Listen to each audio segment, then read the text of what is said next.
Olá, hoje a gente vai falar de um perigo que muitas vezes a gente nem vê, mas que está ali: o fogo.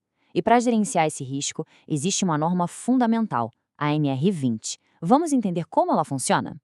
Pensa só, basta uma faísca, um vapor que ninguém tá vendo e pronto. Uma tragédia que poderia ter sido evitada. Essa é a dura realidade quando se lida com inflamáveis. Um deslize mínimo pode virar um desastre de proporções enormes. A gente infelizmente tem exemplos disso na nossa história, como o incêndio em Cubatão, lá nos anos 80. E aí fica a pergunta, né? Como é que a gente gerencia um risco que muitas vezes é invisível?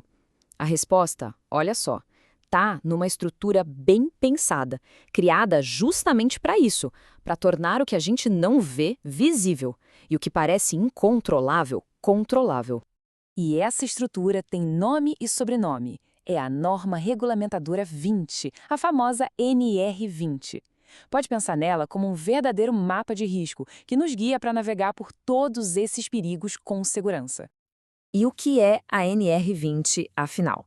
Bom, de forma bem direta, é um framework legal e o ponto aqui é crucial, viu? Não é uma sugestão, um seria bom se fizesse. Não. É lei, estabelecida pelo Ministério do Trabalho e Emprego, com requisitos mínimos para garantir a segurança de quem trabalha com inflamáveis e combustíveis. E o legal da NR20 é que ela é super abrangente. Ela olha para o ciclo de vida completo desses materiais, ou seja, desde lá do comecinho na extração, passando pela produção, armazenamento, até o transporte e o manuseio no dia a dia. Pensa numa refinaria gigante ou até na lojinha de tintas da esquina. A NR20 está lá, presente em todas essas etapas. Ok, mas para a gente conseguir controlar um perigo, o primeiro passo é entender esse perigo, certo? É preciso falar a língua dele. E no universo dos inflamáveis, essa língua é a química. Aqui a gente tem dois conceitos-chave: líquidos inflamáveis e líquidos combustíveis. Parecem a mesma coisa, né? Mas não são. A grande diferença está num detalhe técnico chamado ponto de fulgor.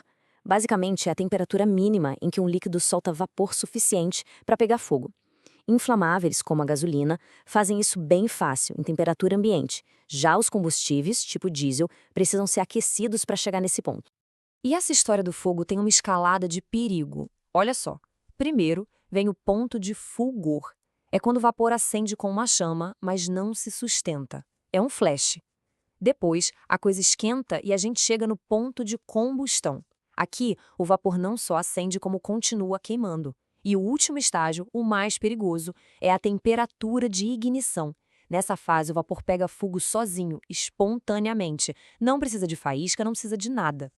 Para ter fogo ou uma explosão, não basta ter combustível. É preciso uma receita, sabe? Uma mistura certinha de combustível e oxigênio do ar. Isso é o que a gente chama de faixa de explosividade.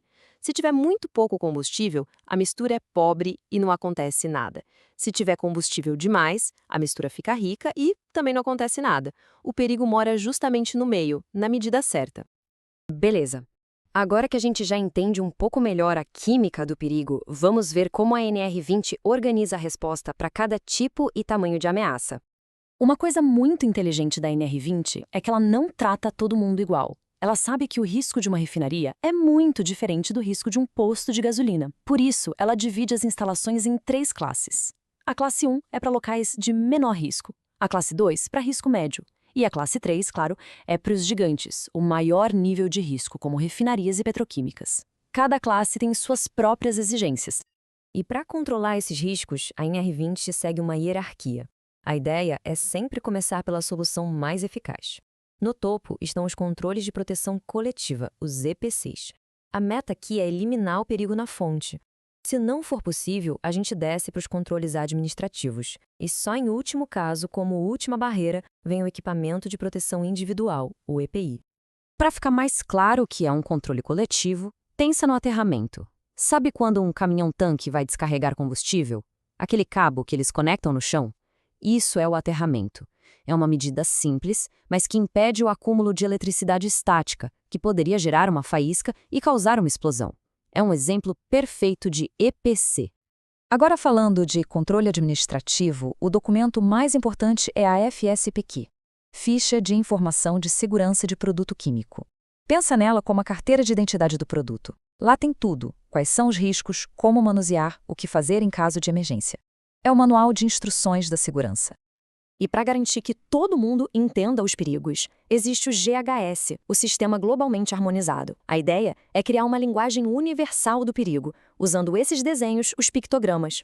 Assim, não importa o idioma, se a pessoa vê o símbolo da chama, sabe que é inflamável. Se vê a bomba, sabe que é explosivo. É comunicação visual, rápida e eficiente. Claro que nada disso funciona sem o fator humano. Por isso, o treinamento é um pilar da NR20. E, de novo, a norma é inteligente. A quantidade de treinamento é proporcional ao risco.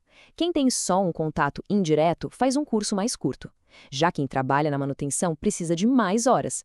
E quem está na linha de frente de uma emergência numa instalação classe 3, bom, esse precisa do treinamento mais completo. Então a gente já falou de química, de classes, de controles, mas no final do dia, as regras e os equipamentos são só uma parte da história. O verdadeiro objetivo da NR20 é ir além. É criar uma mentalidade de prevenção, uma verdadeira cultura de segurança. E tem uma frase no material de origem que resume isso de uma forma genial. O bom profissional não é aquele que sabe tudo, mas é aquele que sabe onde procurar. Isso é fantástico, né? Mostra que segurança não é sobre decorar tudo, mas sobre ser proativo, saber consultar as ferramentas certas, como a FISPQ, e estar sempre alerta. E essa é a grande sacada. Segurança não pode ser só seguir uma lista de regras por obrigação. Tem que ser um hábito, algo que a gente faz naturalmente. A NR20 busca construir exatamente isso, uma visão prevencionista, onde a consciência e o respeito pelo risco fazem parte do dia a dia. E essa forma de pensar não vale só para uma indústria, não. É uma lente que a gente pode usar em qualquer lugar, para enxergar os perigos que estão escondidos. Fica a reflexão. Agora que a gente conhece essa estrutura, será que aqueles riscos que antes eram invisíveis começam a aparecer?